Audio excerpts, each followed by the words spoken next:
The mountain man's shadow fell across the scrawny figure trying to lift the splitting maul, and Caleb Vance knew right then that the desperate young thing standing in his woodlot was no boy at all. It was late September of 1877 in Platteville, Colorado, and the aspens on the mountains above his cabin were turning gold while the first bite of autumn crept into the air. Caleb had been working his trap lines in the high country for near on 15 years, coming down to the settlement only when necessary for supplies or to sell his furs. At 32 years old, he stood well over 6 feet with shoulders broad enough to carry a full-grown elk and arms thick as fence posts from years of swinging axes, hauling traps, and wrestling with the wilderness. His dark brown hair hung past his collar, usually tied back with a leather cord, and his beard was neatly trimmed despite his solitary lifestyle. He took pride in maintaining himself even in isolation. The notice he had posted at the general store 3 weeks prior had been simple enough. Needed, able-bodied worker for woodcutting and general labor through winter. Room and board provided plus wages. Most men in town had their own homesteads or worked the few ranches in the area, so Caleb had not been surprised when a week passed with no response. Then, on a cold morning when frost still clung to the grass at dawn, a figure had appeared at his cabin door. "Name's Emmett," the visitor had said in a voice carefully kept low and rough. "Emmett Thompson. I can work hard and I don't eat much. I need the job, mister." Caleb had looked down at the young person standing before him.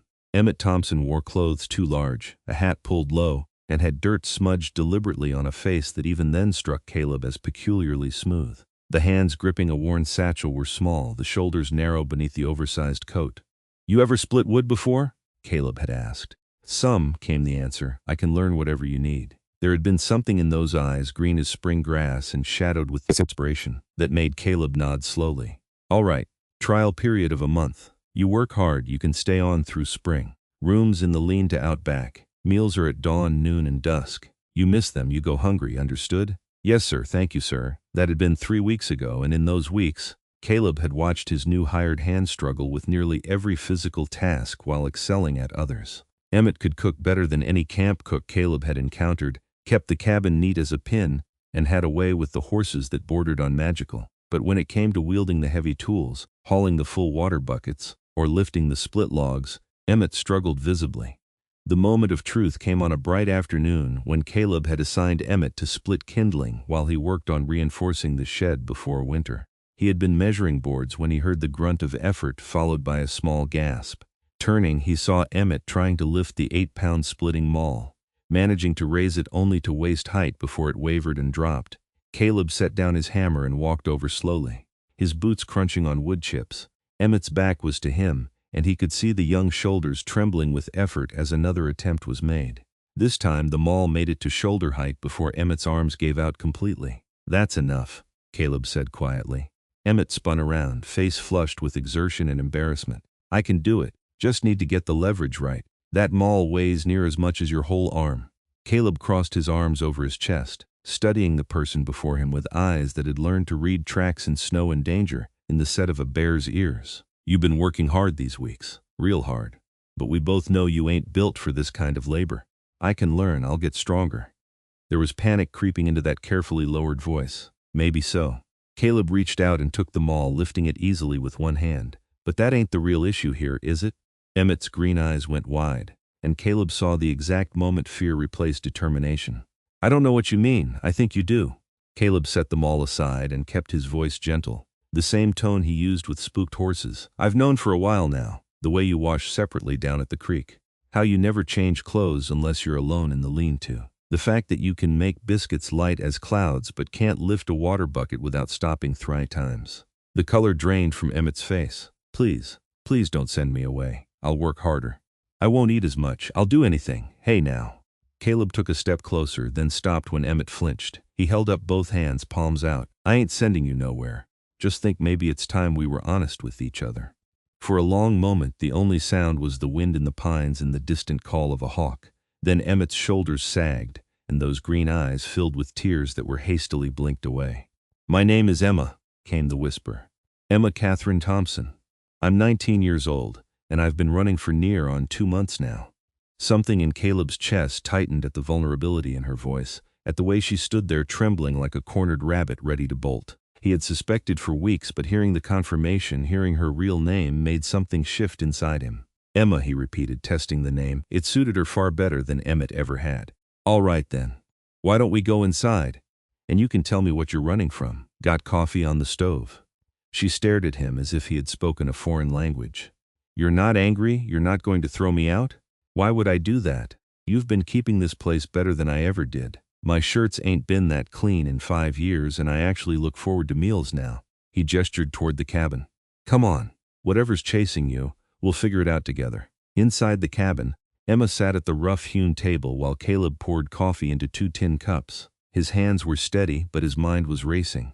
He had been alone in these mountains for so long that having another person around had been adjustment enough. But this changed everything in ways he was only beginning to understand. Emma wrapped her hands around the cup, drawing warmth from it even though the cabin was comfortable. She had taken off the battered hat, and Caleb could see now that her hair was a rich chestnut brown, cut short and ragged as if she had done it herself with a dull knife. Even with the dirt and the boyish clothes, she was pretty in a way that made his mouth go dry. My pa died last spring, she began, her voice no longer forced into a lower register. It was soft and clear with a slight tremor of emotion. Fever took him quick. We had a small farm outside of Greeley, just the 2 of us after Ma passed when I was little. When Pa died, the bank said there were debts I didn't know about. They were going to take the farm. Caleb sipped his coffee and listened, watching the play of emotions across her face. There was a man, Chester Morton. He owned the feed store in town and some other properties. He came to me with a proposal, said he would pay off the debts and let me keep the farm if I married him. Emma's hands tightened on the cup. He's 53 years old and already buried 2 wives. Everyone knows he has a mean temper and heavy hands. Anger, hot and sudden, flared in Caleb's gut. You ran instead of marrying him. I told him no, said I would rather lose the farm than marry him. But he didn't take kindly to that. She met Caleb's eyes, and he saw old fear there. He told me I didn't have a choice, that he had already spoken to the preacher and the judge, that one way or another I would be his wife within the month. So you cut your hair and headed for the high country. I sold what I could, took Pa's old clothes and left in the middle of the night.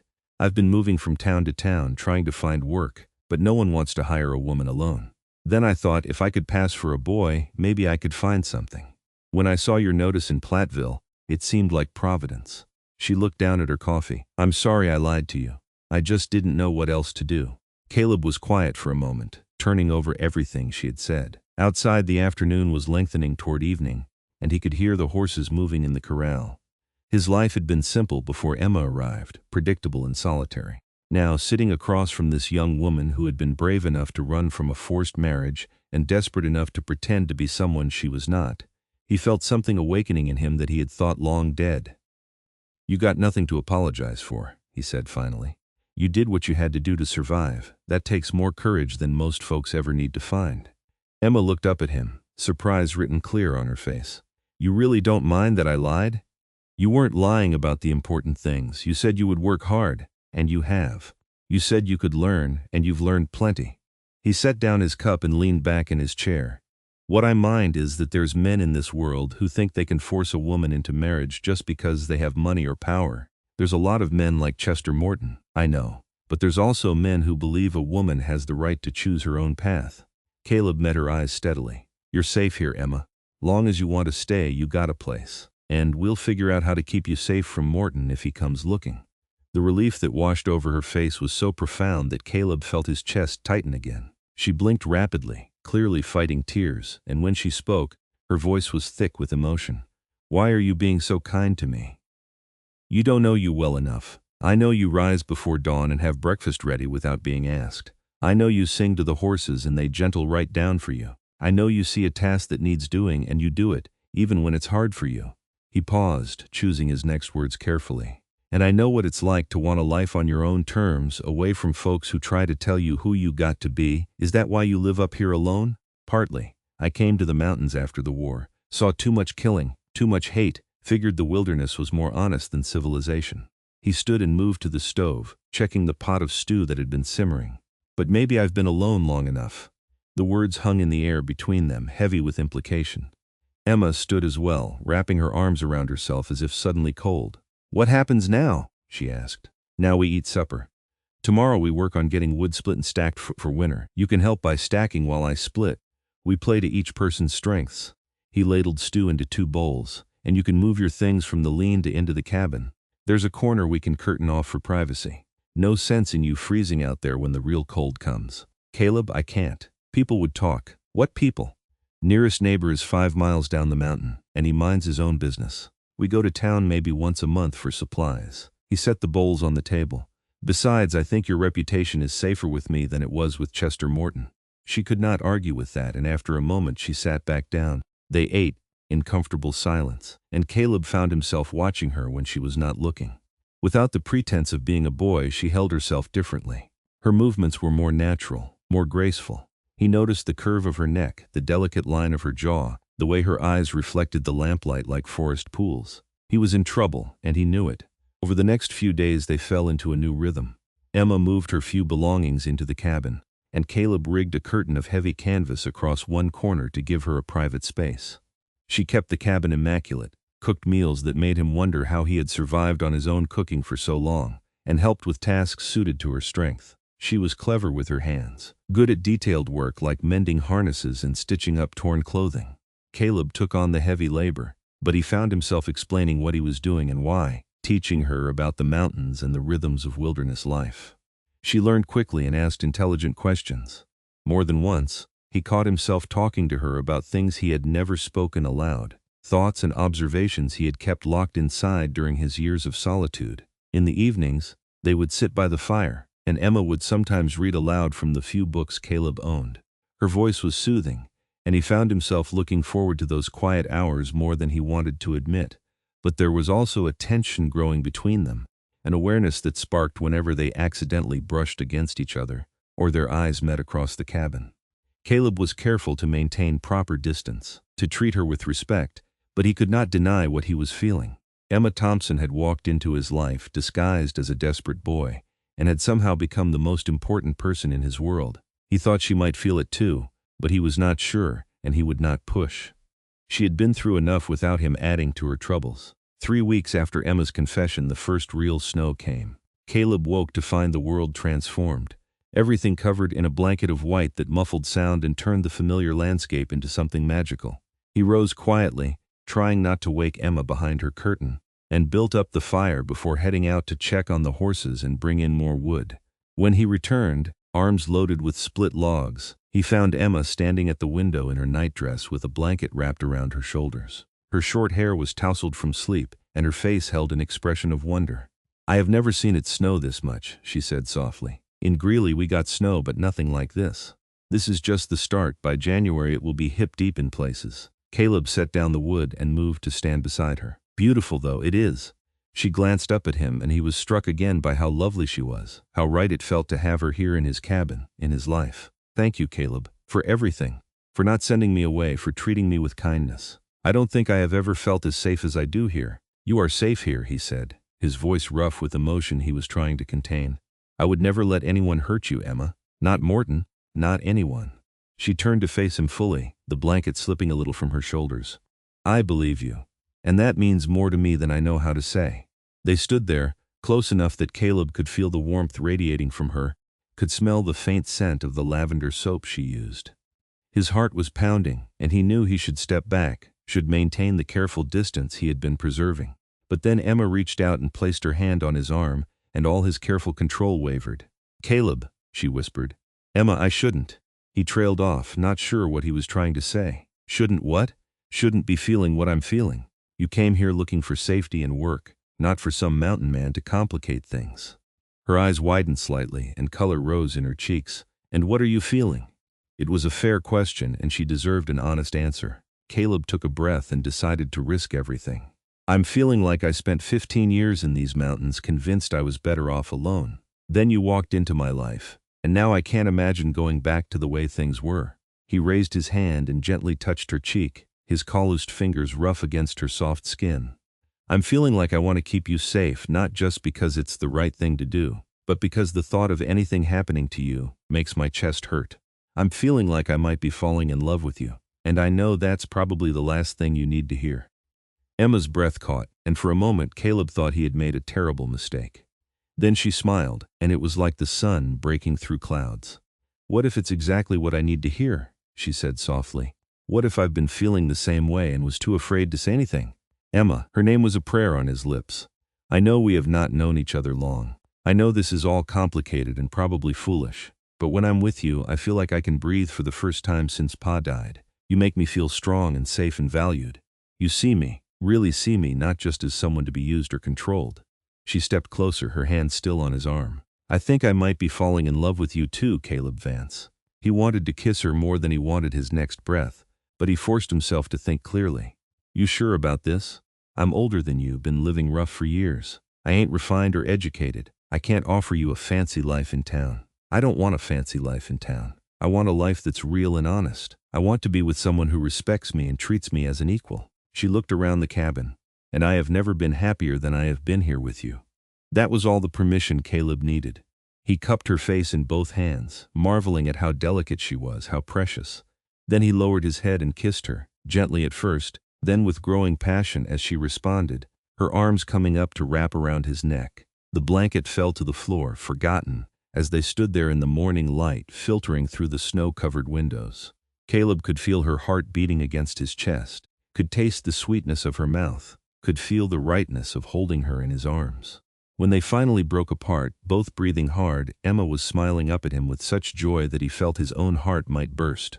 Well, she said, slightly breathless, that was worth waiting for. Caleb laughed, a sound of pure happiness that surprised him with its intensity. Yes, it was. They spent the rest of that snowy day in a state of quiet bliss. Caleb went about his usual tasks, but everything felt different now, brighter somehow. Emma moved through the cabin singing softly to herself, and every time their eyes met, they shared a smile that spoke of new understanding and old yearnings finally acknowledged. But as the days passed and their affection for each other deepened, a shadow began to grow in the back of Caleb's mind. Emma was safe for now, hidden away in the mountains, but what about spring? What about when they needed to go to town for supplies? Chester Morton was not the type of man to give up easily, and if he was still looking for Emma, there would be trouble. One evening about 2 weeks after that first kiss, as they sat by the fire with Emma tucked against Caleb's side, he broached the subject that had been worrying him. We need to talk about Morton, he said quietly. Emma stiffened slightly. I know. I have been trying not to think about it, but I know we need to figure something out. Come spring, we will need supplies from town. I can go alone, but if Morton is still around, he might ask questions. Might wonder why I'm suddenly buying more food, different kinds of things. I could stay hidden up here. You could, but that ain't a life, always hiding. And what if something happens to me? What if I get hurt or sick? Caleb tightened his arm around her. I want you to be able to live freely, not always looking over your shoulder. Emma was quiet for a moment, then said, there might be a way. It's bold, maybe even foolish, but it would solve the problem. I'm listening. We could get married. She said it quickly, as if afraid she would lose her nerve. If I'm your wife, legally married, then Morton would have no claim on me. He couldn't force me into anything. Caleb's heart leaped at the suggestion, but he forced himself to consider it carefully. Is that what you want? To marry me? Or are you just looking for protection? Emma pulled away enough to look up at him, her green eyes serious. I won't lie and say the protection doesn't matter. But that's not why I'm suggesting it. She took his hand, lacing her fingers through his. I love you, Caleb. I know it has not been very long, but I know my own heart. I want to be your wife, to build a life with you here in these mountains. I want to wake up beside you every morning and fall asleep in your arms every night. The fact that it would also keep me safe from Morton is just an added benefit. I love you too, Caleb said, his voice thick with emotion. More than I knew it was possible to love someone. If you will have me, Emma Thompson, I would be honored to make you my wife. She kissed him then, soft and sweet, and when she pulled back, there were tears on her cheeks. Yes, 1,000 times yes, we will have to go to town to do it proper. Find a preacher, get it all legal. I know, and I'm ready. I'm tired of hiding, tired of running. With you beside me, I can face anything. They made plans over the next few days. Caleb would ride down to Platteville first, alone, to get a sense of the situation. If Morton was still around and still looking for Emma, they would need to be careful. But either way, they would find a preacher and get married as soon as possible. The day Caleb rode down the mountain, Emma stood in the doorway of the cabin, watching until he disappeared from view. He had armed himself with his rifle and pistol, and he had promised to be back before nightfall. She tried to keep busy while he was gone, but worry gnawed at her. In Platteville, Caleb tied his horse outside the general store and went inside. The proprietor, a friendly man named Dutch Brennan, greeted him with a wave. Caleb Vance. Been a while. You running low on supplies already? Not exactly. Got some questions, though. Caleb leaned against the counter, keeping his voice casual. You hear anything about a man named Chester Morton from over Greeley Way? Maybe asking after a young woman? Dutch's expression darkened. Funny you should ask. He was through here about a month back, throwing his weight around, asking if anyone had seen a girl matching a description. Said she was his runaway fiancée and he was worried about her. He snorted. Most folks could tell he was lying through his teeth. That man has mean written all over him. He give up looking? Don't think so. Heard he hired some men to check the mining camps and settlements. He seemed pretty determined. Dutch gave Caleb a sharp look. This girl, she a friend of yours? More than a friend. I aim to marry her, with her consent which I have. But I need to know if Morton is going to be a problem. Dutch was quiet for a moment, then nodded slowly. You always struck me as a good man, Caleb. If you say this girl wants to marry you, I believe you. As for Morton, well, he's got money but not a lot of friends around here. Most folks saw right through him. He paused. You want my advice? Marry quick and legal, make sure everyone knows she's your wife. Morton might bluster, but if she's legally married to someone else, there ain't much he can do. That's the plan. You know where I can find a preacher? Reverend Yates is your best bet. He's got a small church on the edge of town. Good man, fair-minded, he will do right by you. Caleb found Reverend Yates exactly where Dutch said he would be, working in the small garden beside his modest church. The Reverend was a spare man in his 50s with kind eyes and a firm handshake. When Caleb explained the situation, leaving out nothing, Reverend Yates listened carefully. This young woman, she's truly consenting to marry you? She's not being forced or coerced? No, sir. It was her idea, actually, though I had been working up to asking her myself. She loves me, and I love her. We want to build a life together. And this Morton fellow, he has no legal claim on her? Nah. He tried to force her into marriage, and she ran rather than submit. She's of age, has no living family, and is free to make her own choices. Reverend Yates nodded. Then I will be happy to perform the ceremony. When were you thinking? Soon as possible. I don't want to give Morton any chance to interfere. Bring her to town tomorrow. We will take care of everything. Caleb rode back up the mountain as the sun was setting, his heart lighter than it had been in days. Emma was waiting for him, and when she saw him coming, she ran out to meet him. Everything all right? She called. He dismounted and swept her into his arms, spinning her around. Everything is perfect. We can get married tomorrow if you're ready. Her laughter was like music. I'm ready. I have been ready since you first kissed me. That night, they talked late into the evening, making plans and dreaming about their future. Emma spoke of wanting to learn more about trapping and wilderness skills, about maybe starting a small garden come spring. Caleb talked about building an addition onto the cabin, about teaching her to track and hunt. I want us to be partners in everything, he said. Not just husband and wife, but true partners. Your ideas and opinions matter to me, Emma. I want you to know that. I do know that. It's one of the reasons I love you. She kissed him softly. You have always treated me as an equal, even when you thought I was a boy working for you. You respected my efforts even when I struggled. The next morning they dressed in their best clothes. For Emma, that meant a simple dress she had been saving, one of the few feminine items she had kept. It was a deep green that matched her eyes, and when Caleb saw her in it, he could barely speak. You're beautiful, he managed. She blushed and smiled. You look quite handsome yourself. Caleb had trimmed his beard and tied his hair back neatly. He wore his best shirt and vest, and his boots were polished to a shine. Together they rode down the mountain on his 2 horses, Emma riding the gentler mare. Platteville was quiet when they arrived, just a few people moving about their business. Caleb was hyper-aware of everything, watching for any sign of Morton or trouble, but the morning remained peaceful. Reverend Yates was waiting for them at the church. Dutch Brennan and his wife, Martha, were there as well, having agreed to stand as witnesses. The ceremony was simple but profound. Caleb held Emma's hands and spoke his vows with a clear, strong voice, promising to love and cherish her, to protect and respect her, for all the days of his life. Emma's voice trembled slightly with emotion as she made her own promises, but her eyes never left his, and he could see the love and commitment shining there. When Reverend Yates pronounced them husband and wife and told Caleb he could kiss his bride, the kiss they shared was tender and full of promise. Afterward, they signed the marriage certificate, and Reverend Yates made sure to note all the details carefully. This is a legal and binding marriage, he said. No one can dispute it. Dutch insisted on treating them to a meal at the small restaurant in town, and they spent a pleasant hour eating and talking. Martha Brennan was delighted to have another woman to talk to, and made Emma promise to visit when she came to town. It gets lonely up in those mountains, Martha said. You come see me anytime you need some female company.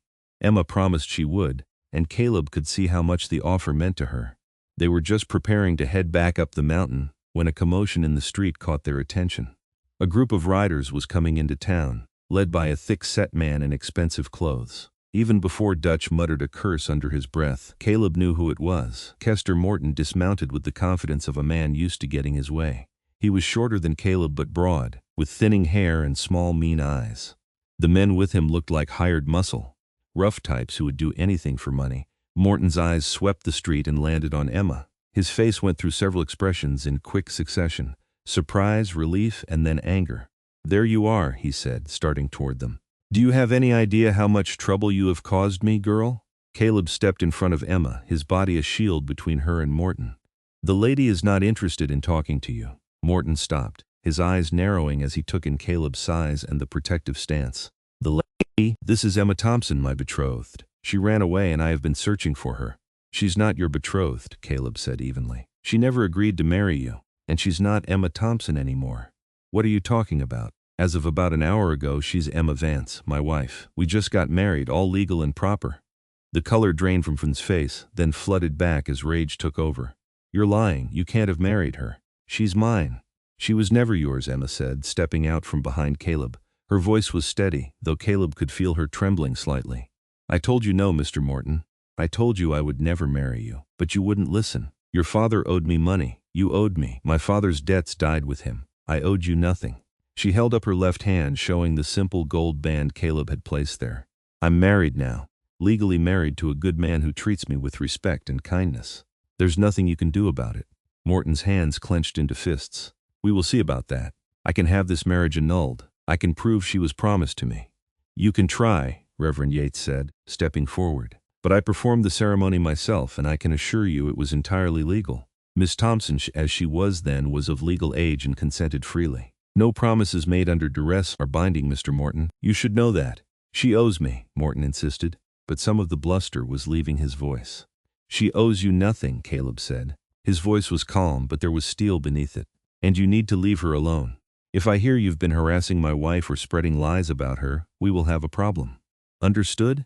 Morton looked at Caleb, really looked at him, taking in the breadth of his shoulders, the strength in his arms, the steady determination in his eyes. Then he looked around and seemed to realize that the townspeople who had gathered were watching with hostile expressions. No one here was on his side. "This isn't over," he said, "but it was a weak threat." "Yes, it is," Emma said firmly. "Go home, Mr. Morton. Find someone who actually wants to marry you if such a person exists. But leave me alone." For a moment it seemed like Morton might argue further. Then he turned abruptly and mounted his horse. "Let's go," he snapped at his hired men. They watched as the group rode out of town, and only when they were out of sight did Caleb feel Emma sag against him. "You were so brave," he murmured into her hair. "I was terrified," she admitted, "but I meant what I said. I'm done running. I'm done being afraid of him." Dutch clapped Caleb on the shoulder. "That was well handled, and I think Morton got the message. He's not well liked around here, and word will spread about what happened. He won't want to show his face in these parts again." They stayed in town long enough to gather some supplies, then headed back up the mountain. The ride back was quiet, both of them processing what had happened. But when they reached the cabin and Caleb helped Emma down from her horse, she turned to him with a radiant smile. "We did it. We really did it. We did." He pulled her close, breathing in the scent of her hair. "You're truly mine now, Emma Vance. And you're truly mine, Caleb Vance." That night they consummated their marriage with tenderness and passion, and Caleb marveled at how completely his life had changed. Just months ago he had been alone, convinced that solitude was his destiny. Now he had a wife he loved more than life itself, and the future stretched before them full of possibility. The winter passed in a blur of happiness. They settled into married life with ease, each day bringing new joys and small discoveries. Caleb taught Emma to shoot and to read the weather signs. She taught him to appreciate music and poetry, reading aloud to him in the evenings from books they borrowed from the Reverend during their monthly trips to town. Their trips to Platteville became something they both looked forward to. Emma developed a close friendship with Martha Brennan, and Caleb found himself enjoying the company of other men more than he had in years. They heard nothing more from Chester Morton, and as the months passed, the shadow he had cast over their happiness faded. Spring came with a rush of melting snow and blooming wildflowers.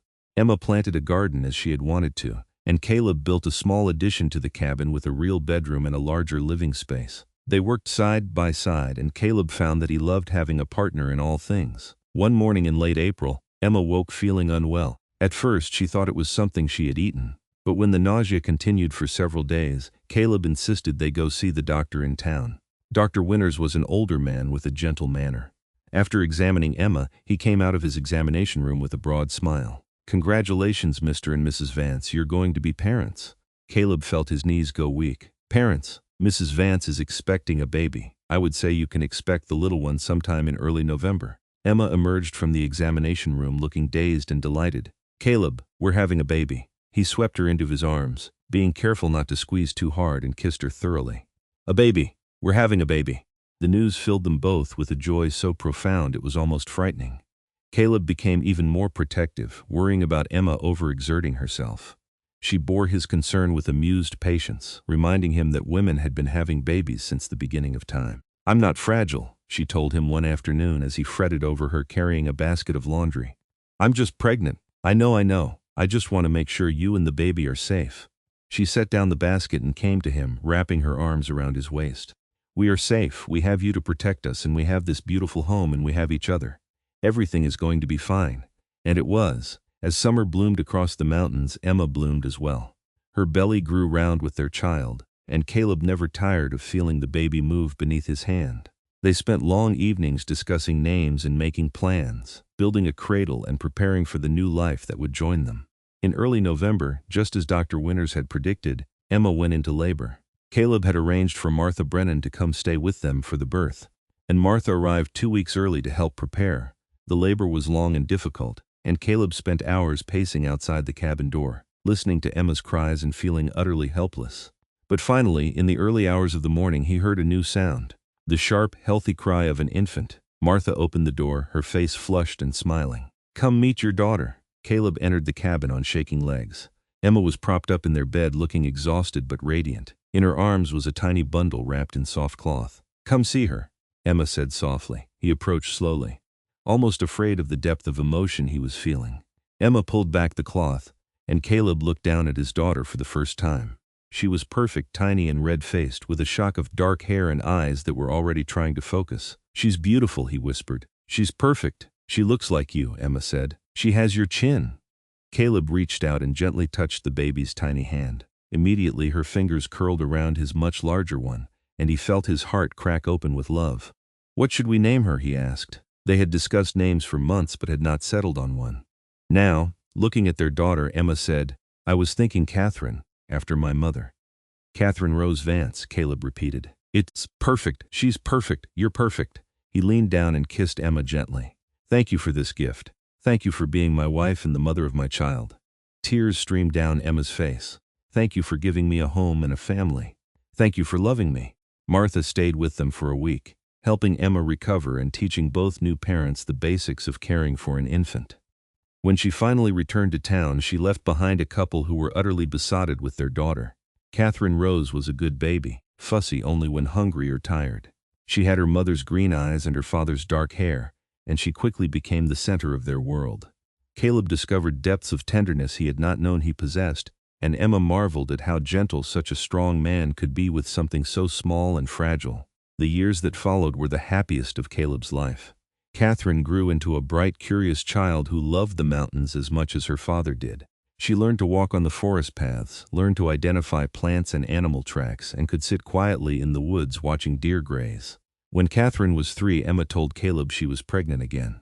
This time the news came with less shock and more quiet joy. Their son, James Samuel Vance, was born in the spring when the aspens were budding green. He was a robust baby with lungs that could wake the entire mountain, and Catherine was delighted to have a little brother. As their family grew, so did their home. Caleb built another addition, creating separate rooms for the children. Emma's garden expanded, providing much of their food through the growing season.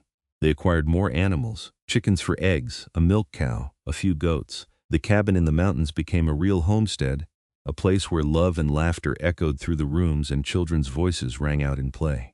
Caleb sometimes thought back to the lonely man he had been, living in isolation, and could barely recognize himself. One evening, when Catherine was 7 and James was 4, Caleb and Emma sat on the porch watching their children chase fireflies in the gathering dusk. Emma's head rested on Caleb's shoulder, and his arm was around her waist. "Do you ever regret it?" Emma asked softly. "Giving up your solitude, taking in a desperate girl pretending to be a boy?" Caleb pressed a kiss to her temple. "Not for a single second. You gave me everything I didn't know I needed. A home, a family, a purpose beyond just surviving. I was so scared that day I knocked on your door. I thought for sure you would see through my disguise immediately and send me away. I did see through it, eventually. But by then I was already falling in love with you." He smiled at the memory.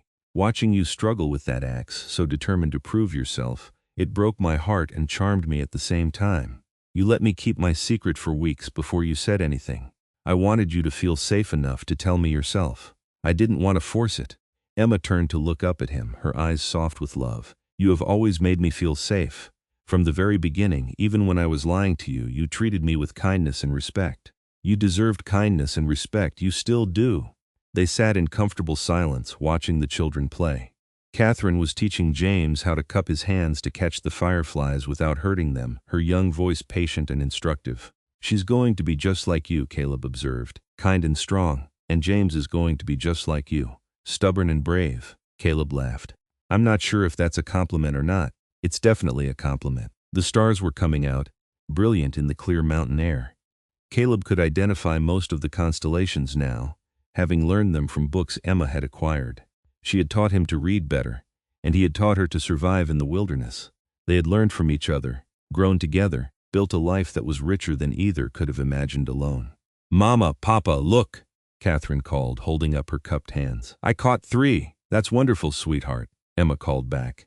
"Just remember to let them go before bed." "I will." James came running up to the porch, his small face flushed with excitement. "Papa, I got one too." Caleb scooped his son up, settling him on his lap. "That's my boy. Were you gentle with it?" "Very gentle. Catherine showed me how." "Good. We always treat all creatures with respect, remember?" "I remember." Later, after the children were in bed and the cabin was quiet, Caleb and Emma lay together in their own bed. Moonlight streamed through the window, silvering everything it touched. "Do you think Morton ever thinks about us?" Emma asked suddenly. It was rare for her to bring up the man who had tried to force her into marriage, and Caleb considered the question carefully.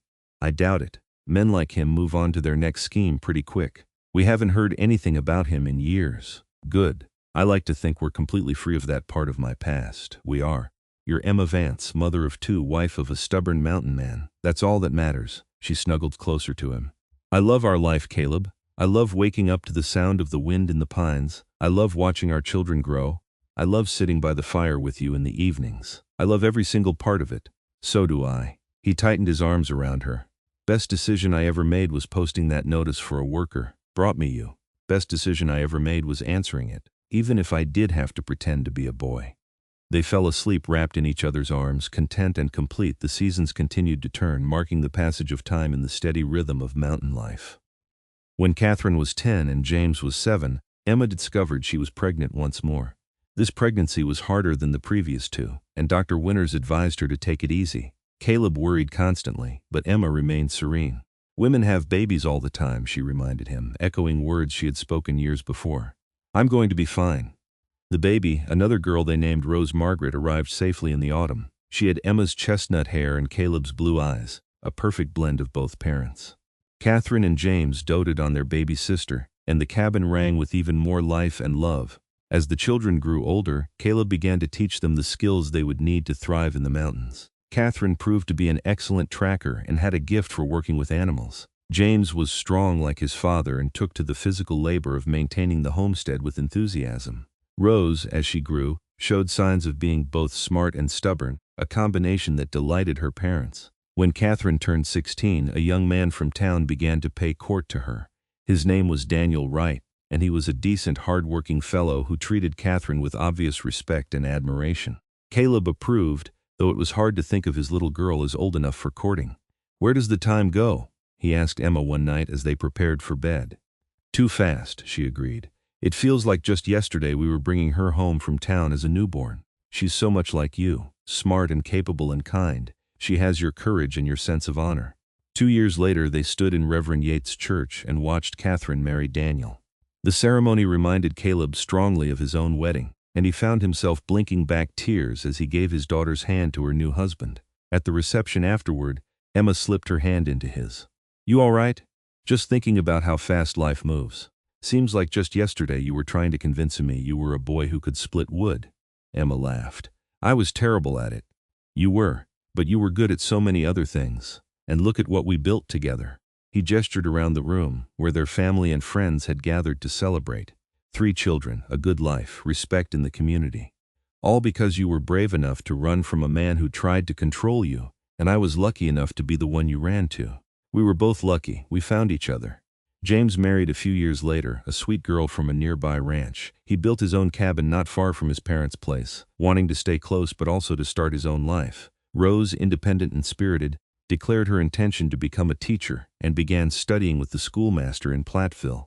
As Caleb and Emma entered their 50s, they found themselves grandparents. Catherine and Daniel had 3 children. James and his wife had 2 more, and the gatherings at the original cabin became louder and more chaotic, filled with the energy of young children. Caleb, his hair now more gray than brown, would sit on the porch with a grandchild on each knee, telling stories about the old days. Emma, her own hair silvering at the temples, would watch from the doorway with a smile, marveling at how full their life had become.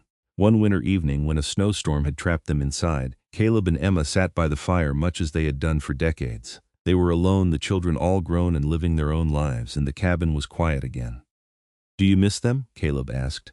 "The children, when they were small." "Sometimes," Emma admitted. "But I also love seeing them happy and settled in their own lives." "We raised them well, Caleb. They're all good people, thanks to you. You're the one who taught them kindness and compassion. And you taught them strength and integrity. We were a team, we still are." He reached over and took her hand, noting the age spots and wrinkles, seeing the evidence of a life well lived. "I love you, Emma. Just as much now as the day I married you.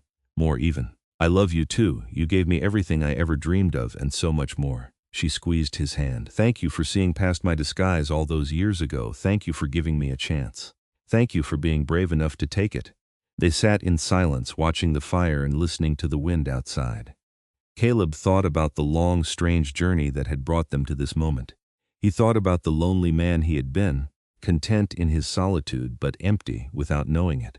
He thought about the desperate young woman who had knocked on his door dressed as a boy, seeking nothing more than safety and work. Neither of them could have known then what would grow from that first meeting.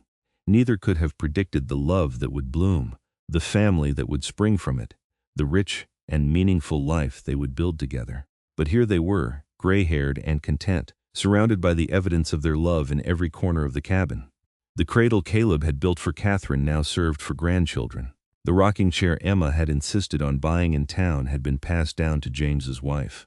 The quilt on their bed had been sewn by all 3 of their children working together, a gift for their parents' 30th anniversary. "Caleb?" Emma said softly. "Yes, love. If you had to do it all over again, would you change anything?" He thought about it, really thought about it. Then he shook his head.